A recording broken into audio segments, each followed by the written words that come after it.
On Monday, The New Yorker released its long-awaited profile of Vice President Mike Pence, entitled The Danger of President Pence. The article includes a number of revelations about Pence's relationship with Trump and the Veep's own political ambitions. However, the comment that is catching the most attention is not actually from Pence himself, it's from President Donald Trump. According to Jane Meyer's reporting, Trump once joked that Pence should not be asked about issues that affect the LGBTQ community because he wants to hang them all. The White House has denied the veracity of the report. The comment, which is attributed to two anonymous sources, has been reverberating across the internet, both for its flippant tone and for its implications.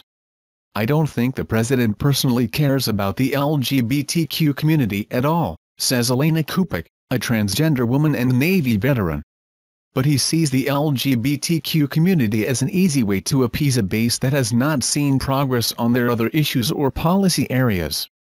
But while Trump's position on LGBTQ issues has flip-flopped in the past, Pence's have remained steady.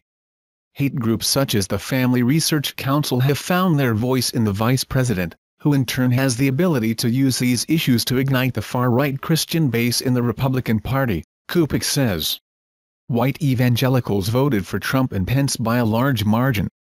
Experts believe this was because they trusted the pair would champion their worldview when it came to certain social issues, like opposing LGBTQ rights and abortion. And while many challenge the notion that Trump truly is anti-LGBTQ and abortion, Pence's voting and legislative record has remained steadfast through the years. Pence was the architect of the religious freedom law in Indiana, which would have allowed businesses to discriminate against the LGBTQ community, if the huge outcry hadn't forced Pence to amend it. Pence also backed a law that would have required funerals for aborted fetuses, no matter whether the pregnancy ended because of miscarriage or abortion, and no matter how far along the woman was.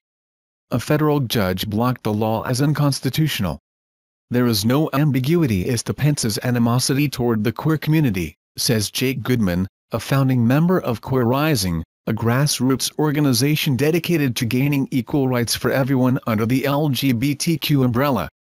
Regardless as to whether he actually expressed the desire to hang all gay people, there is no doubt that he wishes to do us harm through policy. He has already tried. The New Yorker's sources noted that the president likes to needle Pence on his beliefs, often poking fun at his faith when it comes to abortion and LGBTQ rights in order to let Pence know who's boss. According to the piece, the president also asks people leaving meetings with Pence whether Mike made them pray. And upon learning that overturning Roe v. Wade could lead to states legalizing abortion on their own, Trump also denigrated Pence over his persistent desire to get rid of that court case's precedent.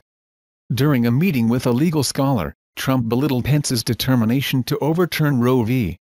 Wade. The legal scholar had said that, if the Supreme Court did so, many states would likely legalize abortion on their own. "You see?" Trump asked Pence. "You've wasted all this time and energy on it, and it's not going to end abortion anyway." When the conversation turned to gay rights, Trump motioned toward Pence and joked, "Don't ask that guy, he wants to hang them all." Ames Simmons, the director of transgender policy at Equality NC, was especially horrified by the article not only because of the hate at the heart of the White House, but because it gives everyone else permission to act on that impulse.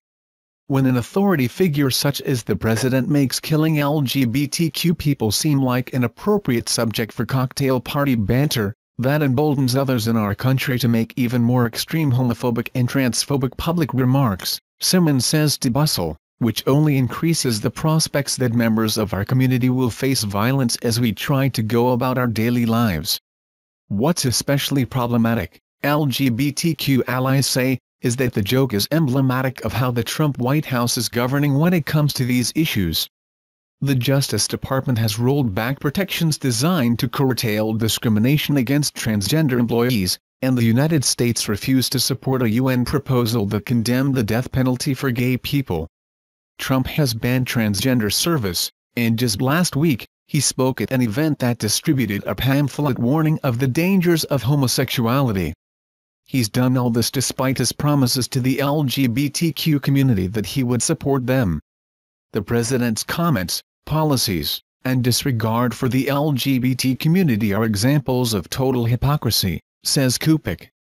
The president has continued to bully the LGBTQ in the worst ways possible. Pence's press secretary tells Bustle in a statement. Articles like this are why the American people have lost so much faith in the press. The New Yorker piece is filled with unsubstantiated, unsourced claims that are untrue and offensive. But for LGBTQ advocates, the damage has already been done. Trump is often callously oblivious to the message's hateful comments sent to vulnerable communities, Goodman says, about the joke. Even when he does become aware, he doesn't seem to care.